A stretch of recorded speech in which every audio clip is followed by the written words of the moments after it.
Hormuz প্রণালী পার হওয়ার সময় ৩টি তেলবাহী ট্যাঙ্কারকে লক্ষ্যবস্তু করার পর ইরানে নতুন করে বিমান হামলা চালিয়েছে মার্কিন যুক্তরাষ্ট্র। ইরানি সংবাদ মাধ্যম জানিয়েছে ৮ জুলাই ভোরে দক্ষিণাঞ্চলীয় হরমুজগান প্রদেশে প্রণালীর সবচেয়ে সংকীর্ণ অংশের কাছাকাছি অবস্থিত বন্দর আব্বাস ও সিরিক বন্দর এবং কেশম দ্বীপে বিস্ফোরণের ঘটনা ঘটেছে।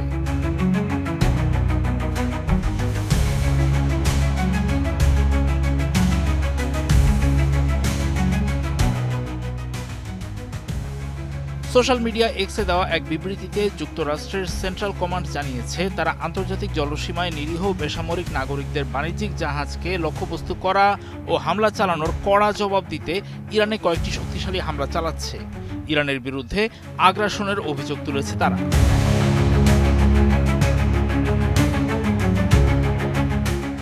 সেন্টকম জানায় আকাশ প্রতিরক্ষা ব্যবস্থা, নির্দেশনা কেন্দ্র, ক্ষেপণাস্ত্র ভান্ডার এবং ৬০টিরও বেশি ছোট নৌকা সহ ৮০টিরও বেশি লক্ষ্যবস্তুতে আঘাত এনেছে মার্কিন বাহিনী। সামাজিক যোগাযোগ মাধ্যমে পোস্ট করা একটি ভিডিওতে বন্দর আব্বাসে হামলার দৃশ্য দেখা গেছে বলে জানা গেছে। প্রেস টিভি একটি ভিডিও শেয়ার করে জানিয়েছে এটি ওই বন্দরে আরেকটি হামলার দৃশ্য। সংবাদ মাধ্যমটি আরও জানায় এতে বেশ কয়েকজন আহত হয়েছে। মার্কিন সংবাদ মাধ্যম এক্সিওস জানিয়েছে মার্কিন হামলাগুলো ১০ দিন আগের হামলার তুলনায় পরিধি ও শক্তিতে ৪ বা ৫ গুণ বড় ছিল। ৭ জুলাই সৌদি আরব, লাইবেরিয়া এবং মার্শাল দ্বীপপুঞ্জের পতাকাধারী ৩টি বাণিজ্যিক জাহাজে ক্ষেপণাস্ত্র বা গোলা ছুড়ে আঘাত করা হয়। কাতার এবং সৌদি আরব এমন ঘটনার জন্য ইরানকে দায়ী করেছে। কাতারের পররাষ্ট্র মন্ত্রণালয় তেহরানকে বৈশ্বিক জ্বালানি সরবরাহ বিপন্ন করা থেকে বিরত থাকার দাবি জানিয়েছে।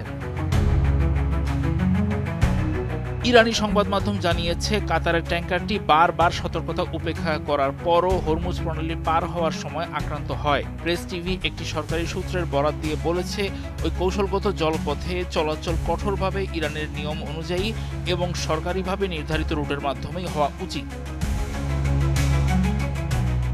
গত ১৭ জুন যুক্তরাষ্ট্র ও ইরানের মধ্যে সমঝোতা স্মারক স্বাক্ষর হয়। তারপর এটি ছিল তৃতীয় রাতের মতো হামলা এবং এই মাসের প্রথম হামলা। ইরানের পররাষ্ট্র মন্ত্রণালয় জানিয়েছে এই হামলা চুক্তিটি লঙ্ঘন করেছে। ইরানি সামরিক বাহিনী এর জবাব দেওয়ার প্রতিশ্রুতি দিয়েছে। গত ২৮ ফেব্রুয়ারি মার্কিন ইসরায়েলি বিমান হামলায় ইরানের দীর্ঘদিনের সর্বোচ্চ নেতা আয়াতুল্লাহ আলী খামেনি প্রাণ হারান। তার ৬ষ্ঠ দিনের জানাজা ও লাখো মানুষের শোক মিছিলের দিন এমন বোমাবর্ষণের ঘটনা ঘটল।